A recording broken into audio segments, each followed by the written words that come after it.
some people argue that the most economical way to feed a family is hunting. And from my analysis, that's simply not true. And there's a lot of reasons for that. And for one thing, you have to have an initial investment. So if you're just coming into hunting and you don't have the gun, and you don't have the truck, and you don't have a chest freezer, these are large investments. If you're already in the game, then it's cheaper to go out, but still, ammunition is at cheapest 50 cents a shot, and you need to do some target practice. And then you need to go out on a hunt. So you're going to use gas to get out there, and gas in a truck, it's going to be, it's going to cost something. And then you're going to get out there and you may or may not kill something. So you may expend all this money and come home with nothing.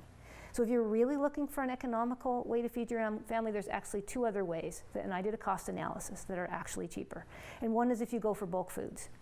So if you buy a bulk bag of rice or beans and some spices to go with that, if you go with these grains, people down through the ages, they have lived on potatoes, corn, rice. These are the staples. So if you're willing to go with bulk staples, they're very cheap. And then you can put things in there that are nutritious and tasty, and that's one way you can go. And the other way, one thing people say about hunting is that it's it's like a father-son experience, or it's a nature experience. And one thing that's nice about gardening is that it's also a nature experience. So you can have a garden. How much do seeds cost for a year? So if you've already got a yard and you're already watering the yard, it costs, $10 to get the seeds and create the whole garden and water the garden instead of the yard. And at the end of the season, you can put up your foods, and all season you'll have healthy foods.